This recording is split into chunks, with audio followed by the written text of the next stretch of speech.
મિત્રો આજે આપણે ચેપ્ટર નંબર 5 માં નવો ટોપિક 5.8 કે જેમાં વંશાવલી પૃથ્થકરણની ચર્ચા કરીશું.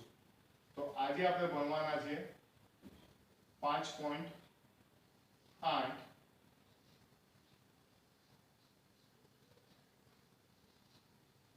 વંશાવલી પૃથ્થકરણ. વંશાવલી પૃથ્થકરણ. વંશાવલી પૃથ્થકરણ એટલે શું?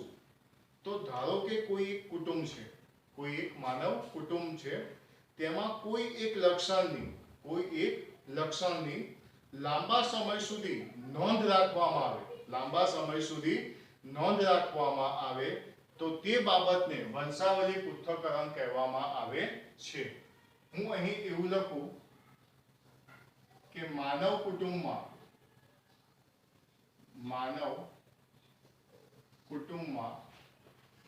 કોઈ એક લક્ષણની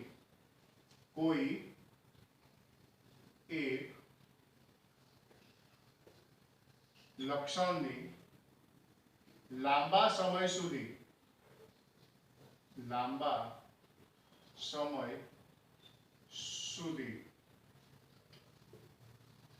નોંધ રાખવાની બાબતને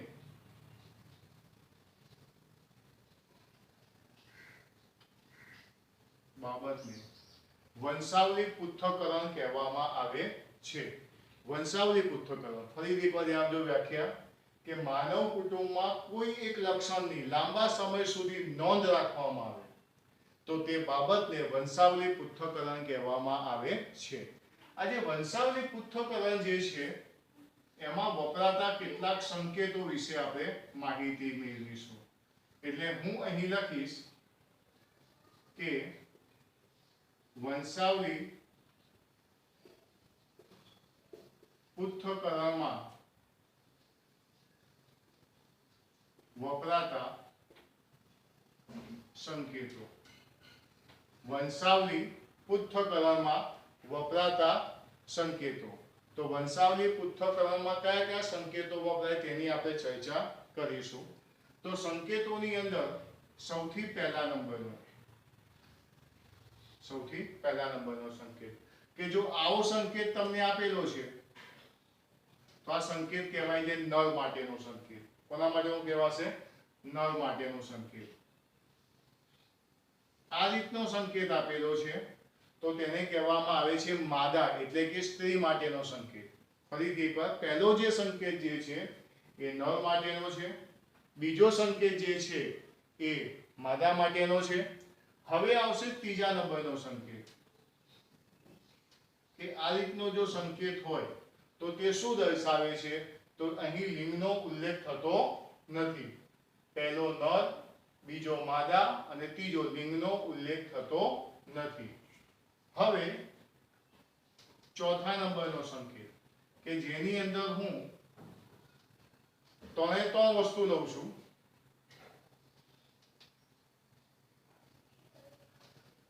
તો જે ચોથા નંબરમાં જે છે અસરગ્રસ્ત વ્યક્તિ માટે વપરાતો સંકેત છે. અસરગ્રસ્ત વ્યક્તિ માટે વપરાતો સંકેત છે. પહેલો છે નર માટેનો, બીજો છે માદા માટેનો, ત્રીજામાં લિંગનો ઉલ્લેખ થતો નથી.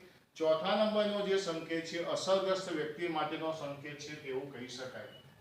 પછી પાંચમા નંબરમાં આ નર છે, આ માદા છે અને વચ્ચે એક લાઈન છે. તો આને કહેવાય છે સંકેત કોનો? મૈથુનનો. કયો સંકેત કહેવામાં આવે છે? મૈથુન માટેનો સંકેત જે છે એને આપણે આ કહીશું. ત્યાર પછી આ રીતનો સિમ્બોલ આપેલો હોય,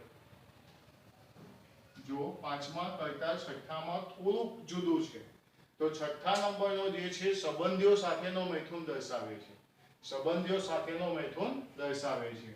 પહેલું છે એ નર માટે, બીજું છે માદા માટે, ત્રીજું નંબરનું જે છે એમાં લિંગનો ઉલ્લેખ થતો નથી.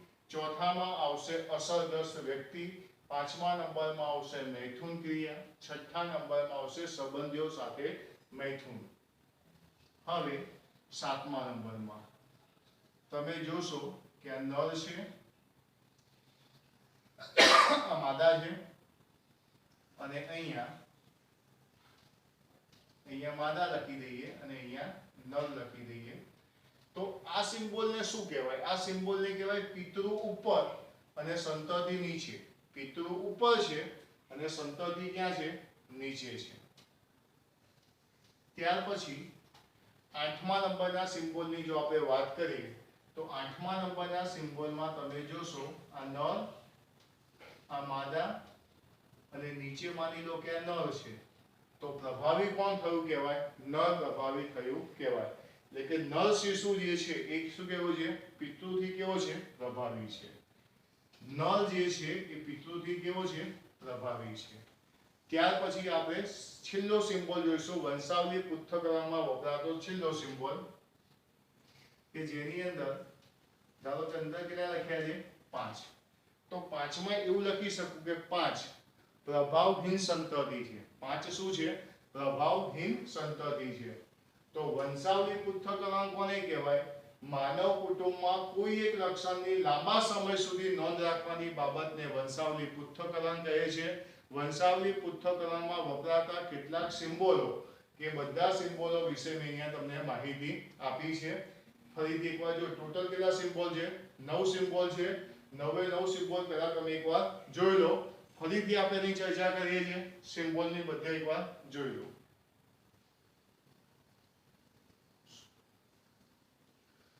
અહીં આપણે સંકેતો ટોટલ કેટલા જોયા? 9 સંકેતો આપણે જોયા.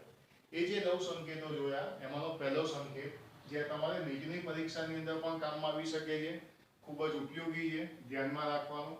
તો પહેલો સંકેત જે છે એ કોના માટેનો છે? નર માટેનો. બીજો જે સંકેત જે છે એ સંકેત કોના માટેનો છે? માદા માટેનો. ત્રીજા નંબર જે છે એમાં લિંગનો ઉલ્લેખ થતો નથી, એટલે હું અહીંયા લખીશ લિંગનો ઉલ્લેખ નહીં. હવે ચોથા નંબરની અંદર મેં જો 3 વસ્તુ લખેલી છે જે અસરગ્રસ્ત વ્યક્તિ માટેનો સિમ્બોલ કહી શકાય, એટલે હું અહીંયા લખીશ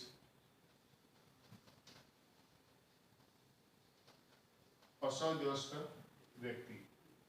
5મા નંબરનો જે સિમ્બોલ જે છે એ નર અને માદા વચ્ચેનું મૈથુન દર્શાવે છે. નર અને માદા વચ્ચેનું મૈથુન ક્રિયા દર્શાવે છે. 6થા નંબરનો જે છે એ 6થા નંબરની અંદર સંબંધીઓ સાથેનું મૈથુન દર્શાવે છે. સંબંધીઓ સાથે મૈથુન. એના પછી 7મા નંબરની અંદર શું છે? તો 7મા નંબરની અંદર તમે જો પિતૃ પેઢી ઉપર છે અને સંતતિ ક્યાં દર્શાવે છે? નીચે.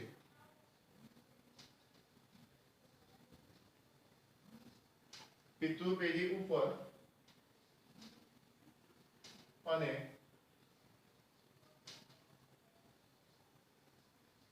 સંતતિ નીચે દર્શાવે છે. 8મા નંબરની અંદર તમે ધ્યાનથી જુઓ કે 8મા નંબરની અંદર જે નીચે દર્શાવી છે કોણ પ્રભાવી છે? તો કે નર. એટલે નર શિશુ વાળા જે છે એ કેવા છે? પ્રભાવી છે.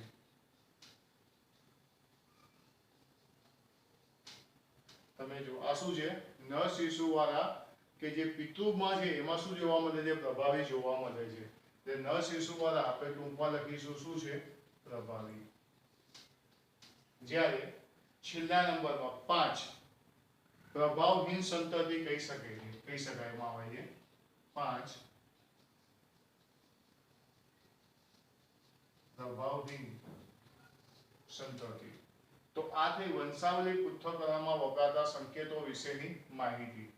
માનવ કુટુંબમાં કોઈ એક લક્ષણની લાંબા સમય સુધી નોંધ રાખવાની બાબત કે જેને શું કહેવામાં આવે છે? વંશાવલી પૃથ્થકરણ. આપણે એવું વિચારીએ કે કોઈ પણ સજીવ છે, કોઈ પણ સજીવનું કોઈ પણ લક્ષણ છે એ હંમેશા રંગસૂત્રમાં રહેલા ડીએનએ પરના જનીનો દ્વારા નિયંત્રિત થાય છે. આ વસ્તુ બધા ખાસ ધ્યાન રાખજો.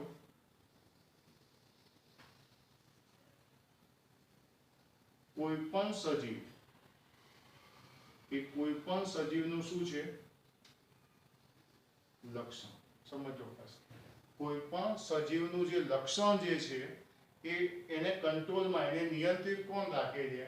તો કે કોઈ પણ સજીવનું લક્ષણ એ રંગસૂત્રના ડીએનએ પર આવેલા જનીનો આ લક્ષણ રંગસૂત્રના ડીએનએ પરના જનીનો દ્વારા નિયંત્રિત થાય છે. આખું વાક્ય મેં જો શું લખ્યું છે, કોઈ પણ સજીવનું લક્ષણ જે છે એ લક્ષણ રંગસૂત્રના ડીએનએ પરના એક કે વધારે જનીનો દ્વારા નિયંત્રિત થાય છે. 11મા ધોરણમાં આપણે ભણ્યા કે ડીએનએ શું છે, તો ડીએનએ એ આનુવંશિક દ્રવ્ય છે. ડીએનએ શું છે? આનુવંશિક દ્રવ્ય છે. ડીએનએ એ આનુવંશિક દ્રવ્ય છે જે પેઢી દર પેઢી લક્ષણોને શું કરે છે? જાળવી રાખે છે. જે પેઢી દર પેઢી લક્ષણોને શું કરે છે? જાળવી રાખે છે. એક પેઢીના લક્ષણો જેમ છે તેમ તેની સંતતિમાં, એક પેઢીના લક્ષણો જેમ છે તેમ તેની સંતતિમાં ઉતરી આવવાની ક્રિયા. પિતૃમાં જે લક્ષણ છે એને લક્ષણ તેની સંતતિમાં વારસામાં આવે છે. કોના કારણે આવે છે? ડીએનએ દ્વારા આવે છે. ક્યારેય ડીએનએ લક્ષણોમાં પરિવર્તન લાવતો નથી. પરંતુ જો લક્ષણોની અંદર શું આવે છે? પરિવર્તન આવે છે કે પિતૃ પેઢીના જે લક્ષણ છે એ લક્ષણ તેની સંતતિમાં ઉતરી આવતા નથી, એમાં કંઈક ફેરફાર થાય છે. તો એના માટે કયો શબ્દ વપરાય છે? વિકૃતિ. જેના વિશેની માહિતી આપણે અગાઉ મેળવી છે કે વિકૃતિ. વિકૃતિ એટલે શું? તો આપણે આખો ટોપિક એના વિશેનો ભણ્યા છીએ. પણ તમારે અત્યારે મહત્વની વસ્તુ યાદ રાખવાની છે કે કોઈ પણ સજીવ હોય, સજીવનું જે લક્ષણ જે છે એ રંગસૂત્રના ડીએનએ પરના જનીનો દ્વારા નિયંત્રિત થાય છે. ડીએનએ એક આનુવંશિક દ્રવ્ય છે. ડીએનએ જે છે એ શું કરે છે? તો ડીએનએ જે છે એ આનુવંશિક લક્ષણને એક પેઢીમાંથી બીજી પેઢીમાં જેમ છે તેમને તેમ જ તે લઈ જાય છે. એક પેઢીમાંથી બીજી પેઢીમાં જેમ છે તેમના તેમ જ લઈ જાય છે. ઓકે, એમાં કોઈ પરિવર્તન લાવતું નથી. જો પરિવર્તન આવે છે તો એને શું કહેવામાં આવે છે? વિકૃતિ. એને શું કહેવામાં આવે છે? વિકૃતિ. આપણે અગાઉ જોયું કે વિકૃતિ શબ્દ કોણે આપેલો? હુગો વિશે આપેલો. વિકૃતિ શબ્દ કોણે આપેલો? હુગો વિશે આપેલો. આપણે એવું પણ જાણીએ છીએ કે વિકૃતિનો પ્રયોગ ઇવનિંગ પ્રાઇમરોઝ ઉપર કરવામાં આવેલો. કોની પર કરવામાં આવેલો?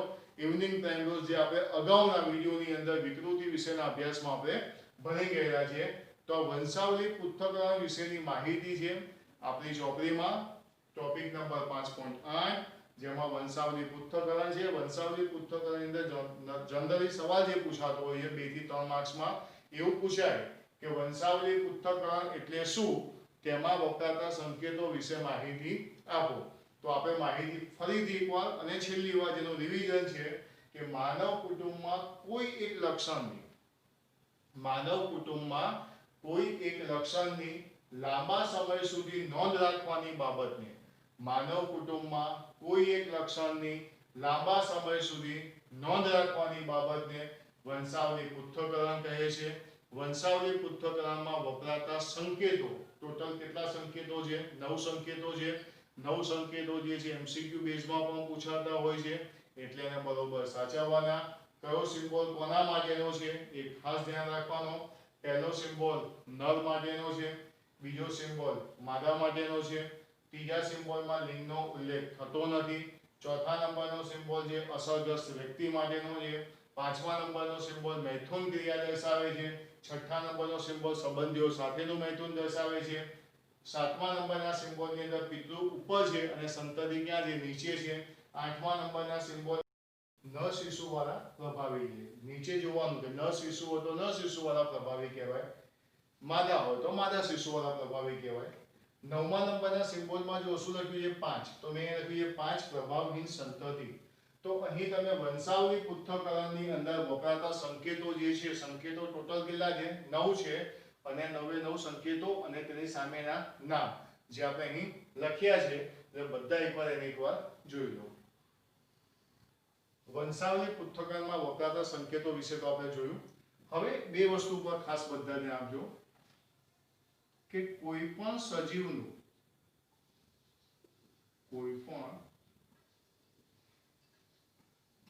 સજીવનું પ્રત્યેક લક્ષણ, કોઈ પણ સજીવનું પ્રત્યેક લક્ષણ રંગસૂત્રમાંના ડીએનએ પરના એક કે વધુ જનીનો દ્વારા નિયંત્રિત થાય છે. જનીનો દ્વારા